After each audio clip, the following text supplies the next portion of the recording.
I found out my daughter-in-law had stolen my credit card on a quiet Tuesday morning. Not because she told me.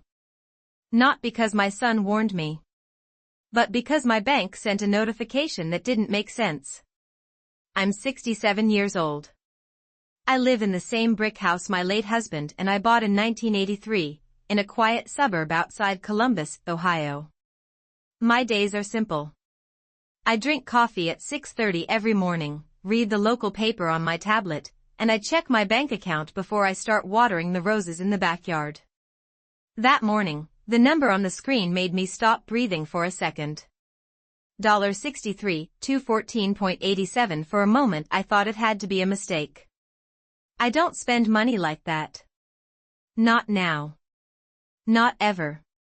The largest thing I had bought in the past year was a new dishwasher for $820, and I remember standing in the aisle for 20 minutes comparing energy ratings before I agreed to it. So when I saw that number attached to my credit card statement, my first thought wasn't anger. It was confusion. I adjusted my glasses and leaned closer to the screen. The charges were listed one after another. $18,900, Cartier Boutique $12,450, Van Cleef & Arpels $7,800, Luxury Resort Booking, Cabo San Lucas $6,200, First Class Airline Upgrade $4,900, Designer Handbags and more. All made yesterday. My fingers stayed very still on the edge of the kitchen table. I didn't panic. When you get to my age, panic becomes a luxury you stop allowing yourself. Instead, I did what I've always done when something feels wrong. I slowed down. I opened the full transaction details. Every purchase had been made with my card number, the one I kept in the small leather wallet inside my purse. The purse that never left my house. Except for one moment the day before. That was when the memory slid quietly into place. Sunday afternoon. My son Daniel and his wife, Brittany, had come over for lunch. They visit about twice a month. Usually Brittany brings something she bought from a store and pretends she cooked it. I never mention it. It keeps the peace. After lunch, Brittany asked if she could borrow my phone charger. I told her it was in my bedroom. She went upstairs for about 10 minutes. At the time, I thought nothing of it. Why would I? She had been married to my son for 4 years. She called me Mom. She hugged me when she arrived and complimented my cooking. But now, staring at a $63,000 credit card bill, a quiet realization spread through me like cold water.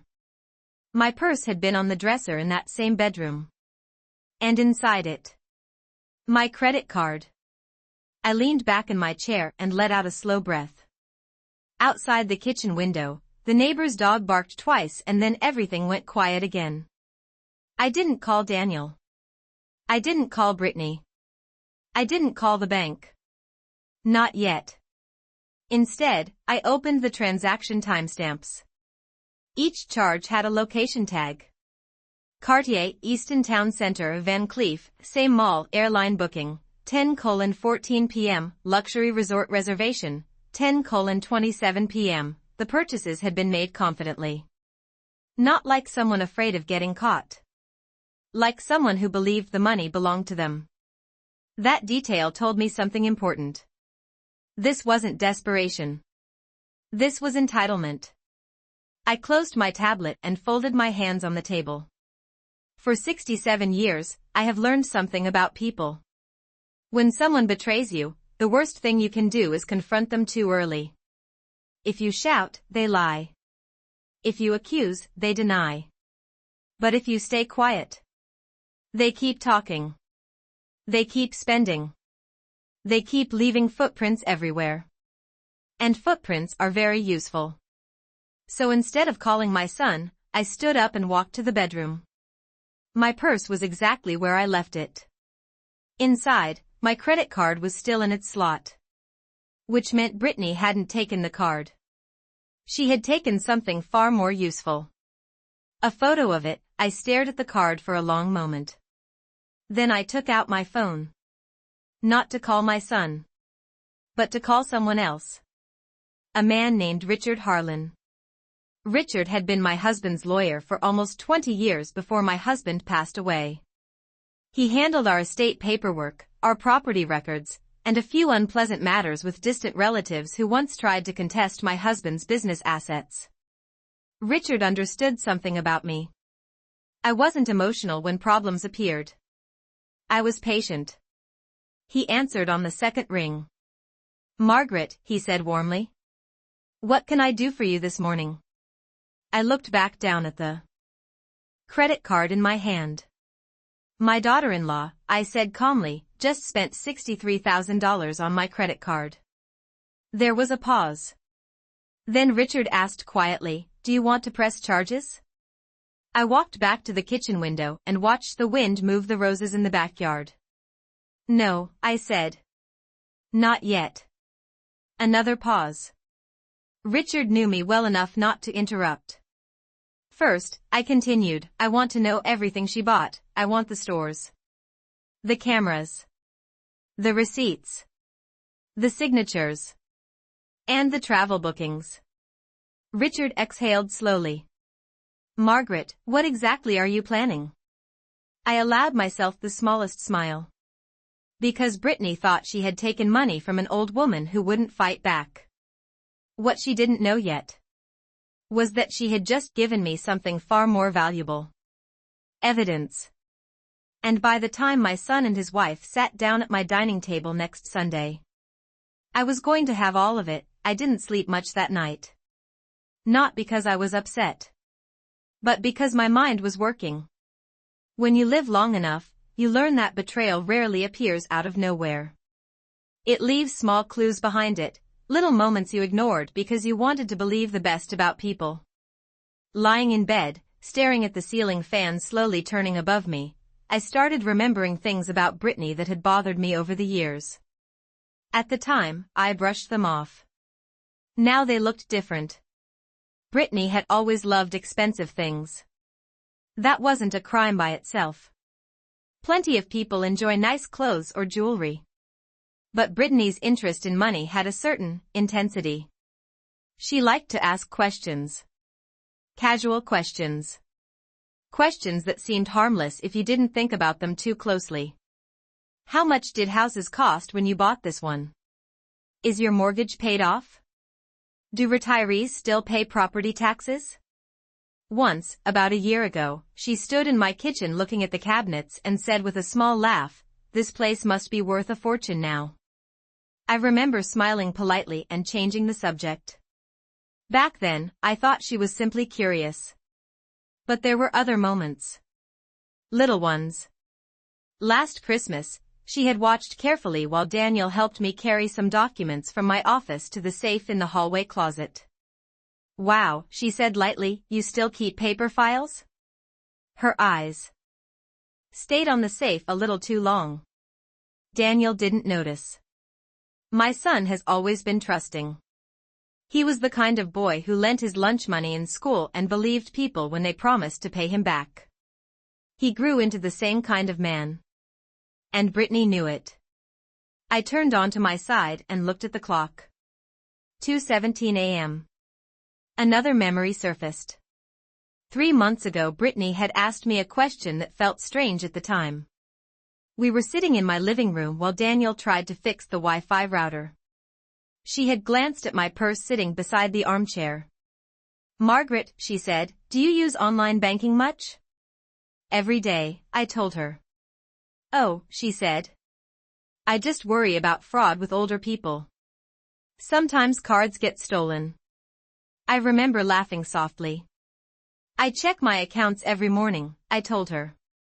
"No one's getting past me." At the time she smiled. But now, replaying the moment in my mind, I realized something.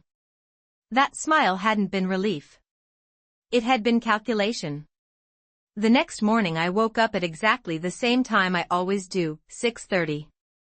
Routine keeps you steady when life shifts underneath you. Coffee. Toast. Tablet. I opened my bank account again. The charges were still there. $63,214.87. But something new had appeared underneath them. Another charge. $1,240, airport transportation service scheduled for Friday morning. I stared at the screen for a long moment. Brittany wasn't just buying jewelry. She was preparing for a trip. And she was planning to take it very soon. I reached for my phone and called Richard again. He answered quickly this time. "Margaret," he said, "I started pulling records this morning." "Good," I replied calmly. Then I looked back at the new charge on my screen. "I think we're running out of time." There was a pause. "Why do you say that?" Because Brittany believed she had gotten away with it. And people who think they've won usually make one final mistake. "They're leaving for Cabo," I said quietly. "And I intend to stop them before that plane ever leaves the ground." Richard called me back less than an hour later. I was sitting at the kitchen table again, the same place where this entire mess had started, when my phone buzzed beside the coffee mug. "Margaret," he said, his voice lower than usual. "I spoke with the bank's fraud department and one of the stores involved." I didn't interrupt. "When someone spends that kind of money in one afternoon," he continued, "the stores usually keep detailed records." "That's good," I replied. "It's very good," he said.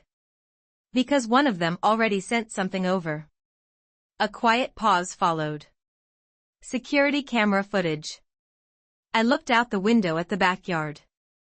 The roses were moving gently in the morning breeze. "Is it clear?" I asked. "Very," Richard answered.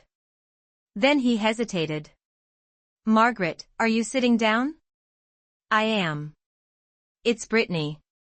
Of course it was. I had known that from the moment I saw the charges. Still, hearing it confirmed felt like a door closing somewhere deep inside me. Richard continued. "She visited 2 jewelry stores at Easton Town Center yesterday afternoon. The sales associate remembered her because the purchases were substantial." "How substantial?" "The Cartier receipt alone is just under $19,000. I nodded slowly even though he couldn't see me. "And the rest?" "Another $12,000 at Van Cleef. Several designer bags at a boutique across the hall. Everything charged to your card." "Did she sign anything?" I asked. "Yes." "And?" "The signatures don't match yours." That detail mattered more than the amount of money. Fraud with a signature meant documentation. Documentation meant consequences. Richard cleared his throat. "There's another piece of information." "I'm listening." "The airline reservation." I straightened slightly in my chair. 2 first-class tickets to Cabo San Lucas. Departing Friday morning. 2. Not 1. I closed my eyes for a moment. Daniel. My son wasn't just aware of the trip. He was going on it. "Do we know when the tickets were booked?" I asked. 10:14 last night. That was hours after Brittany left my house. Which meant she had gone home, sat down, and calmly spent more money she knew wasn't hers. That kind of confidence doesn't appear unless someone believes they are protected. Protected by someone. Or something. I opened my eyes again. "Richard," I said quietly, "can the bank track the exact moment the card number was used online?" "Yes." "And can they freeze the payment authorization if necessary?" "They can." Another pause filled the line. "Margaret," he said carefully, "if we move now, we could stop the trip before it happens." I considered that. Stopping them at the airport would certainly be dramatic. But drama was rarely useful. Control was better. "No," I said after a moment. "Not yet." Richard sounded surprised. "You want them to go?" "No." I looked down at the printed copy of my credit card statement lying on the table. The numbers were still there. $63,214.87. But that number no longer felt shocking. Now it felt useful. First, I told him calmly, I want every receipt from those stores. You'll have them by this afternoon. And the security footage. I'll request copies. And the airline reservation details. That too. He hesitated again. Margaret, what exactly are you planning to do with all this? I picked up my coffee and took a slow sip. Then I set the cup down carefully. Sunday, I said. What happens Sunday? That's when Daniel and Brittany come for dinner. Richard was quiet. Very quiet. Then he finally said, Margaret, that's 4 days away. Yes. And you're going to wait? I allowed myself a small smile. Because Brittany believed she had already won. But the truth was much simpler than that. She had only just started digging the hole. Yes, I said softly. I'm going to wait. And by the time they sit at my dining table, they're going to wish they never touched that card. Wednesday morning arrived quietly. Nothing about the house had changed. The same sunlight came through the kitchen window. The same coffee maker hummed on the counter. The same old clock above the stove ticked every second like it had for the last 20 years. But something inside me had shifted. When betrayal enters a home, it changes the way you see ordinary things. I sat at the kitchen table with my tablet open again. Richard had emailed the documents he promised the night before. Receipts. Transaction logs. And 3 still images pulled from security cameras at the mall. I opened the first one. There she was. Brittany. Standing at the Cartier counter like she belonged there. Her hair was neatly curled, the same way she always wore it when she wanted to look polished. She was smiling at the sales associate, leaning slightly forward the way people do when they're enjoying themselves. On the glass counter in front of her sat a small black jewelry box. Even in the still photo, I could see the shine of the bracelet inside. The receipt confirmed it. $18,942, diamond bracelet. I opened the second image. Another store. Another smile. Another receipt. $12,408, necklace and earrings set. Brittany didn't look nervous in any of the photos. She didn't look rushed. She looked comfortable.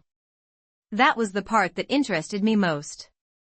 Because people who commit mistakes usually look tense. But Brittany looked relaxed. Confident. As if she had already convinced herself the money belonged to her. My phone buzzed on the table.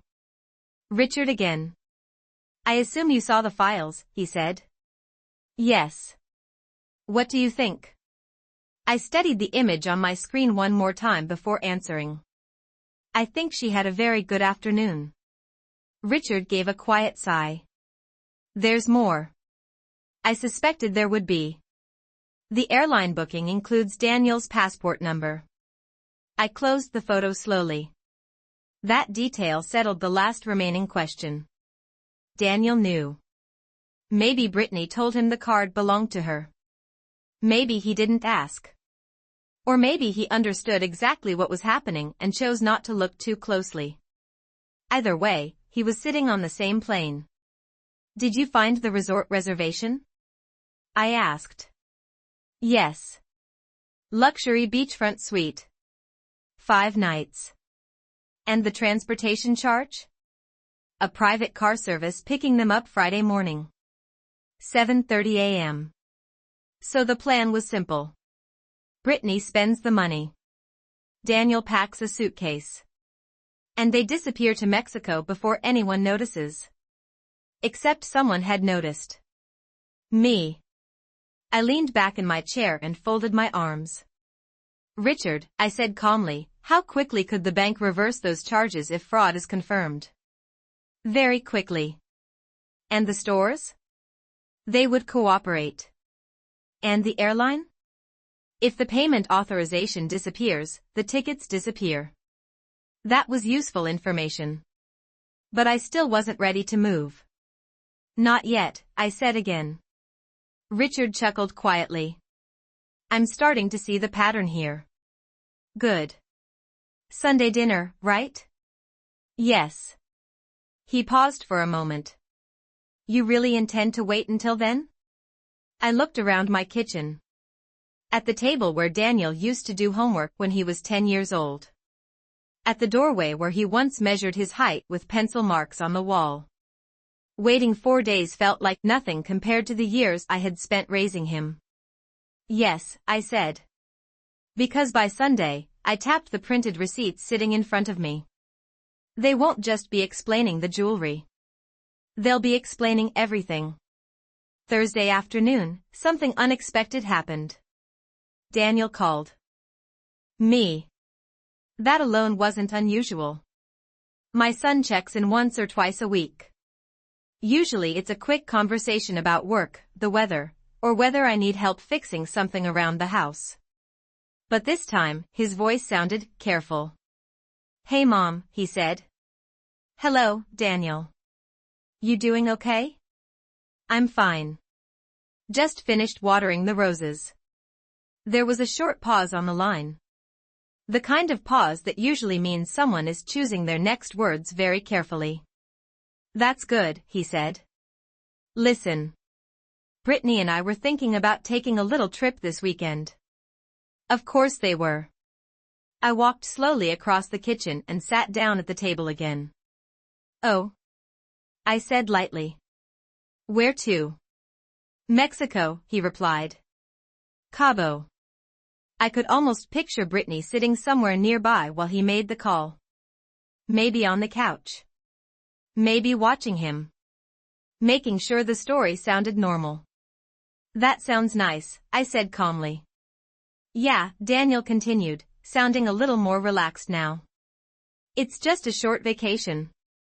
We found a good deal. A good deal. I looked at the printed receipts still sitting on the table. $18,942. $12,408. $7,800. Yes, I said quietly. Travel deals can be surprising sometimes. Daniel laughed a little. You always say that. He hesitated again. Anyway, we might not be able to come by Sunday for dinner. That part interested me. Because Sunday dinner had been our routine for years. Daniel rarely skipped it. But suddenly, this week, it wasn't convenient. I understand, I said. You do? Of course. Another small silence. Then he cleared his throat. Mom, can I ask you something? Go ahead. Have you checked your credit card lately? For a moment, I didn't speak. Not because I was surprised. But because the question itself told me something important. Daniel wasn't completely comfortable with what had happened. Otherwise, he wouldn't be asking. Yes, I said calmly. I check it every morning. The silence on the other end of the phone stretched longer this time. Then he said quickly, Oh. Okay. Good. His voice had changed. Just slightly. Like someone who had expected a different answer. Well, he continued, I just wanted to make sure everything was all right. Everything is perfectly fine, I told him. That part, oddly enough, was true. Because by now, the situation wasn't confusing anymore. It was clear. Good, Daniel said again. We'll call you when we get back from the trip. I look forward to it. We ended the call a moment later. I set the phone down and sat quietly for a while. Daniel knew about the card. Not everything. But enough to feel uneasy. Enough to check.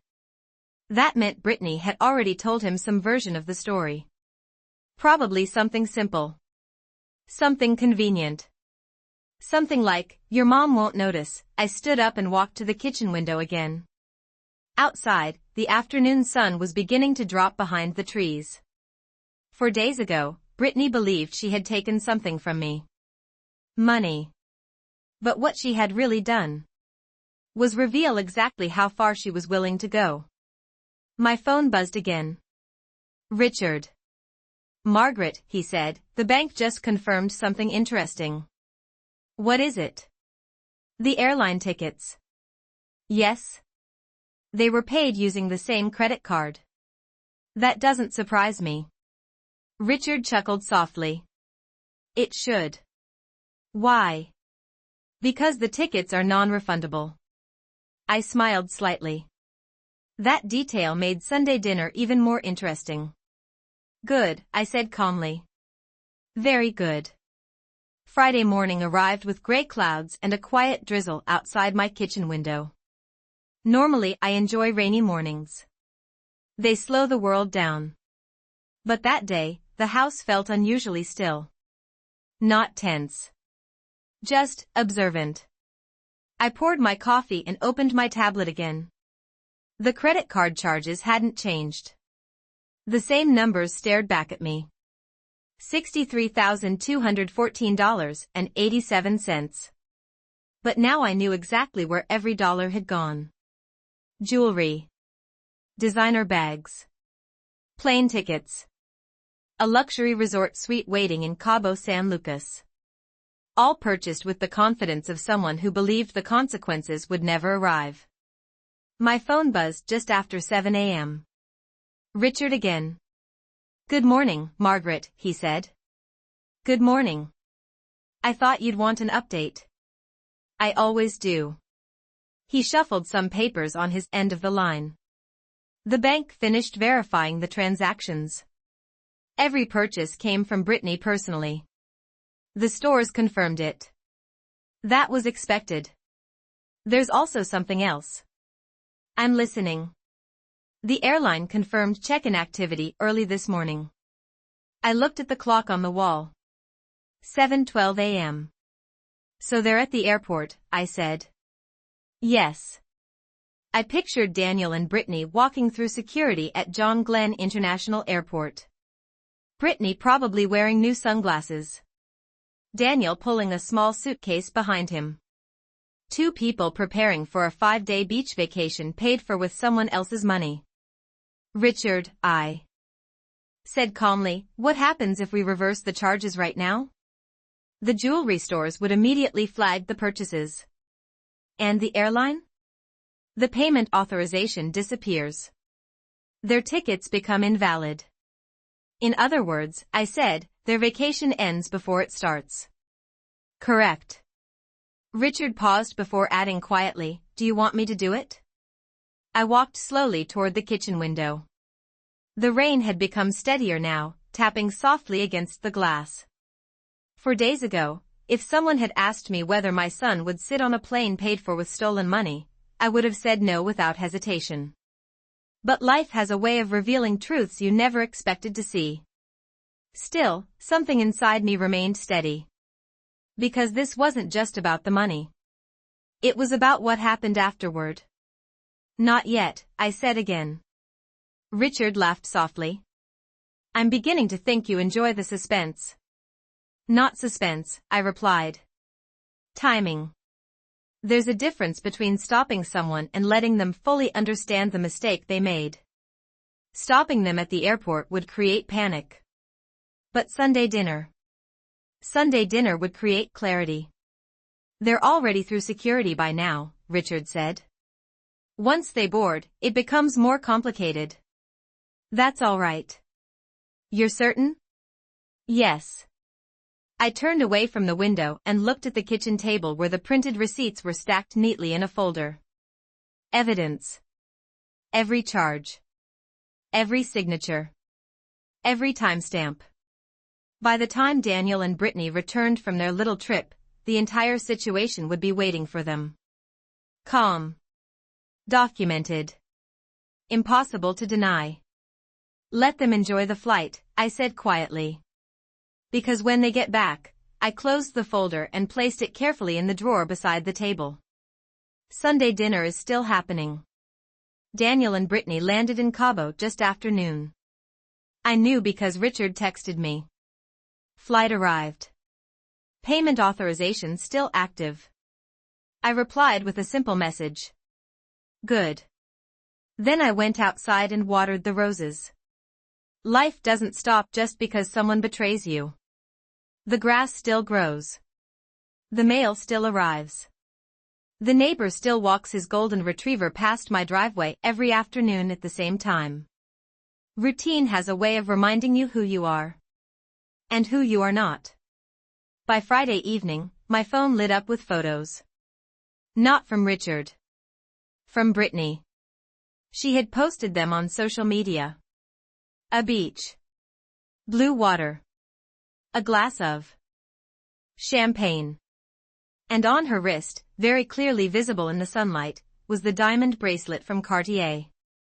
I studied the photo for a moment. Not with anger. Just with interest. Because people who believe they are winning tend to celebrate early. That celebration often becomes evidence later. Richard called around 6 that evening. "I assume you saw the pictures," he said. "Yes. She's wearing the bracelet." "She certainly is." "And the necklace from Van Cleef in another photo." I leaned back in my chair. "That saves us time." Richard chuckled quietly. "You're remarkably calm about this. When someone hands you proof," I said, "you don't interrupt them." He was quiet for a moment. Then he said, "The store's confirmed they still have the transaction footage ready if we need it." "We will." "And the airline booking is still active for their return flight Monday." That detail mattered. Because it meant Daniel and Brittany were very confident nothing would go wrong. "Richard," I said, "have you prepared the documents we discussed?" "Yes." "And the fraud report?" "Ready to file." "And the bank authorization forms?" "Also ready." "Good. Very good." Because once certain processes begin, they move quickly. Sometimes faster than people expect. "What time is Sunday dinner?" Richard asked. 6 o'clock. "And you're sure they'll come?" I smiled slightly. "Oh, they will." "Why are you so certain?" Because Daniel had called again earlier that afternoon. Just a short conversation.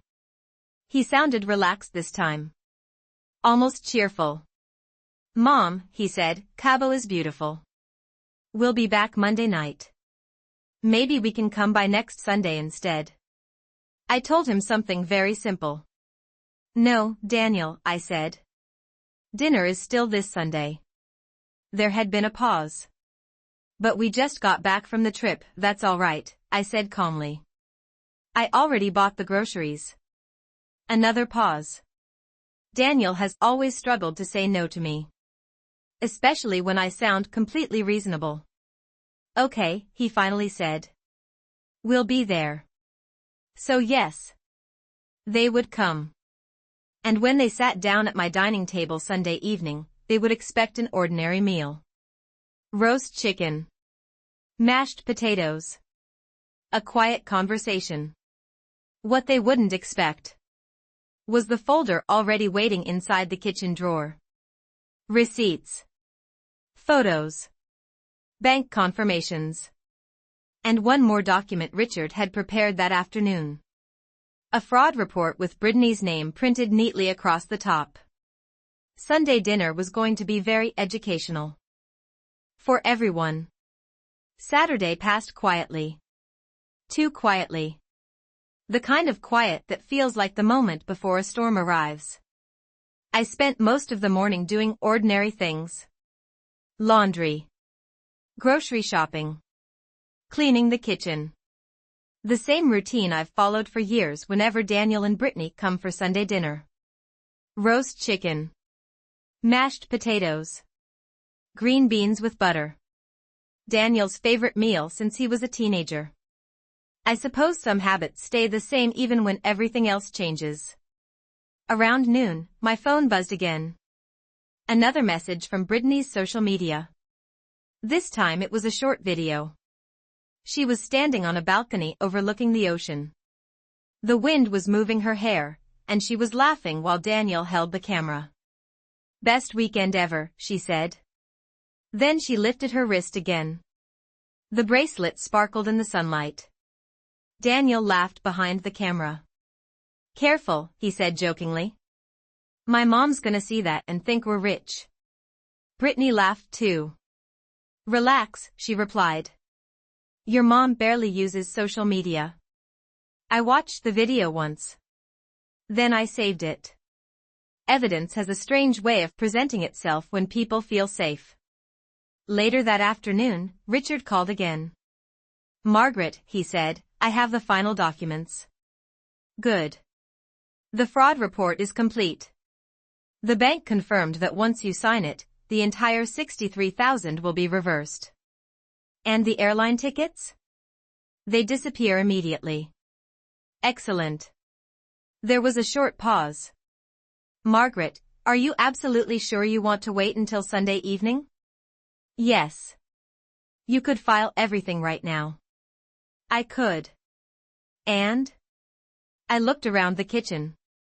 The table was already set. 3 plates. 3 glasses. 3 neatly folded napkins. Because Sunday dinner wasn't just about confronting Brittany.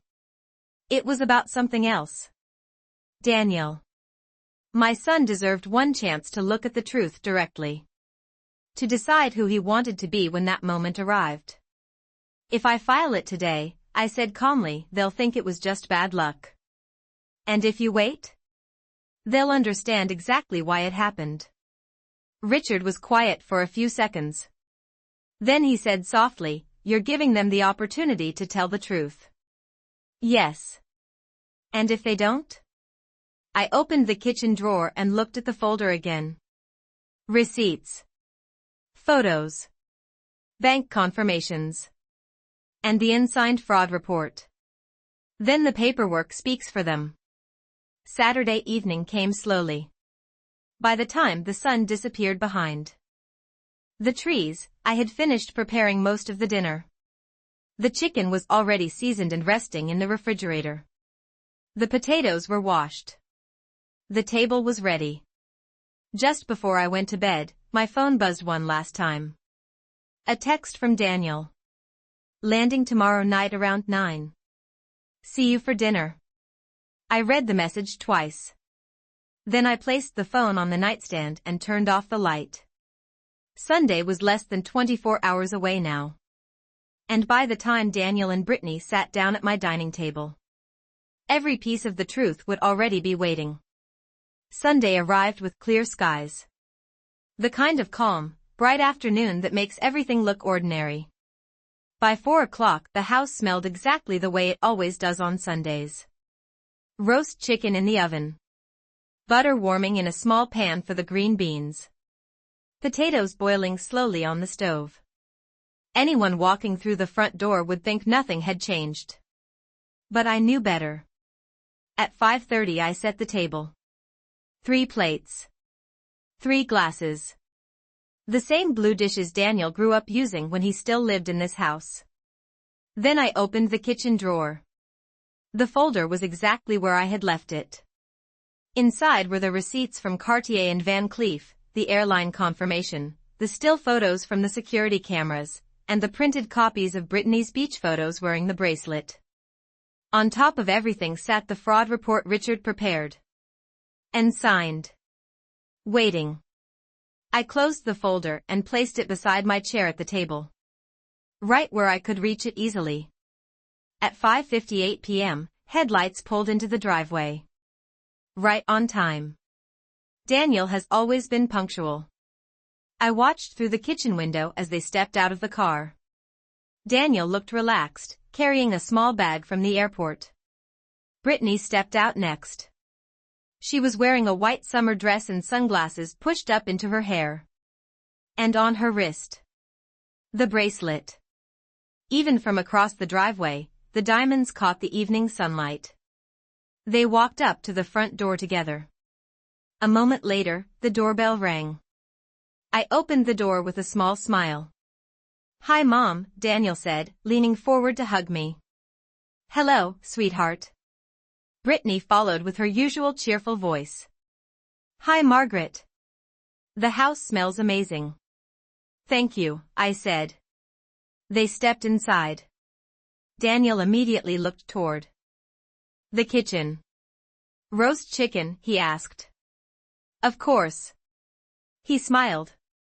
Perfect.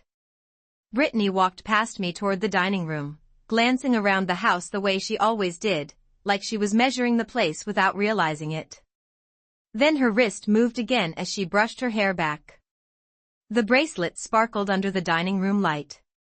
Up close, it looked even more expensive than in the photo. Beautiful bracelet, I said casually. Brittany froze for half a second. Then she smiled quickly. Oh, this? Daniel bought it for me on the trip. Daniel looked slightly surprised, but he nodded. Yeah, he said. Vacation gift. I returned the smile. That must have been quite a purchase. Brittany laughed lightly. It was a good deal. Of course it was. Dinner began normally. Plates passed around the table. Chicken carved. Potatoes served. Daniel talked about the ocean, the resort, the warm weather. Brittany described the beach, the restaurants, the shopping. I listened. Quietly. Patiently. About halfway through the meal, Brittany lifted her arm again to reach for the salt. The bracelet flashed under the light once more. That seemed like the right moment. I reached beside my chair and picked up the folder. Then I placed it gently in the center of the table. Neither of them noticed at first. Daniel was still talking about the fishing boats he saw near the marina. But Brittany did notice. Her eyes dropped to the folder. Then back to me. Then to the folder again. What's that? She asked. I folded my hands calmly in front of me. Something we should discuss, I said. Daniel finally looked down. What do you mean? I opened the folder slowly and slid the first receipt across the table. The Cartier receipt. $18,942. Daniel's smile faded immediately. Brittany didn't speak. I placed the second receipt beside it. Then the third. Then the printed photo from the security camera. Brittany standing at the jewelry counter. Using my credit card. The room became very quiet. Finally Daniel looked up at me. Mom, he said slowly. What is this? I looked directly at both of them. It's the bill, I said calmly. For your vacation. The room stayed silent for several seconds. Daniel looked down at the receipt again. Then at the photo. Then back at Brittany. His face had the expression people get when their brain is trying to catch up with something. It doesn't want to understand. Mom, he said slowly, there has to be some mistake. I didn't answer right away. Instead, I slid the next document across the table. The airline confirmation. 2 first-class tickets. Cabo San Lucas. Paid with my credit card. Daniel stared at it. His shoulders dropped a little. Brittany spoke first. Oh my God, she said quickly, putting a hand over her mouth. Margaret, this is crazy. I don't know how your card got involved in this. Her voice was soft. Concerned. Almost convincing. If I hadn't already seen the security footage, I might have believed her. Really? I asked calmly. She nodded immediately. Yes. Daniel booked the flights. Maybe the airline made a mistake. Daniel looked up sharply. I didn't use your card, he said to her.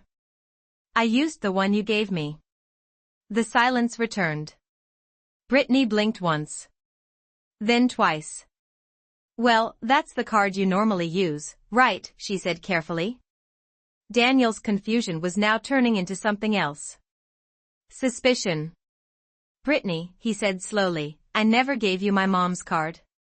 I reached into the folder again. This time I placed the printed still image from the Cartier security camera on the table. The photo showed Brittany clearly. Standing at the counter. Signing the receipt. Using my credit card. Daniel stared at the picture. Then at Brittany. His voice was quieter now. What is this? Brittany's confidence started to slip. It's just a picture, she said quickly. That doesn't prove anything. It proves enough, I replied. I placed the final document on the table. The fraud report Richard prepared. Daniel read the first line slowly. Credit card fraud investigation, pending signature. His eyes moved to the number printed underneath. $63,214.87. He looked up at Brittany again. Tell me you didn't do this. For a moment, Brittany said nothing. Her eyes moved from Daniel, to me, to the papers on the table. Then she laughed nervously. Okay, wait, she said. Everyone's overreacting. She reached for Daniel's arm. Daniel, your mom has plenty of money.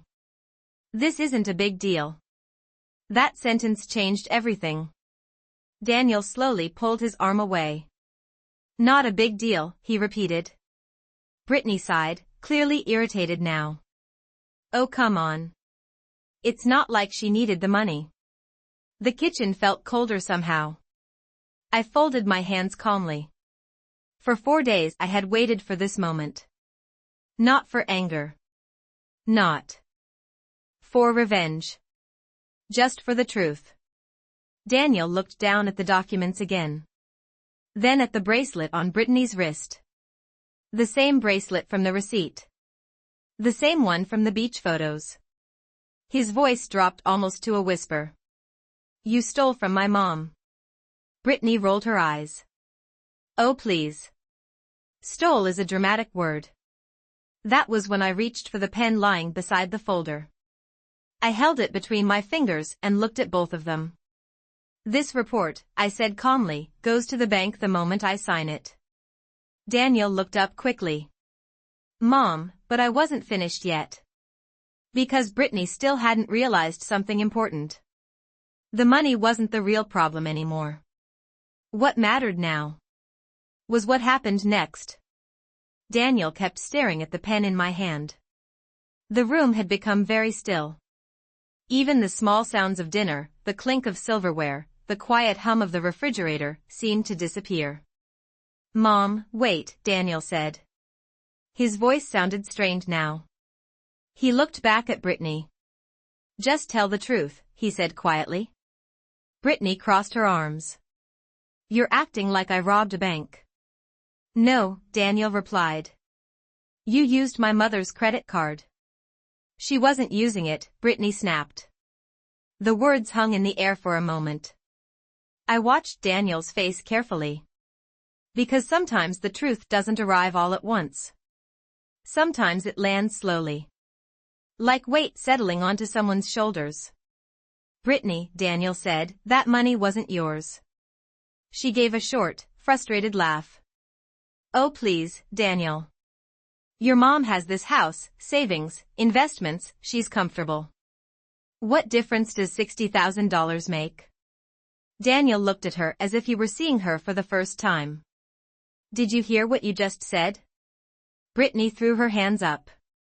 I'm just being realistic. No, he said quietly. You're being selfish. For a moment Brittany didn't answer. Then she looked at me. Her tone changed slightly. Softer. Margaret, she said, maybe we can just work something out. I didn't move the pen. What kind of arrangement? I asked. Well, she said slowly, Daniel and I could pay you back. Eventually. Daniel turned to her immediately. Eventually? She shrugged. It's not like we have $60,000 sitting around. That part, at least, was honest. I looked down at the fraud report again. All it required was a signature. One line of ink. After that, the bank would reverse the charges. The airline tickets. The jewelry purchases. Everything. But the investigation wouldn't stop there. Daniel looked at me again. His expression had changed completely now. He wasn't confused anymore. He was embarrassed.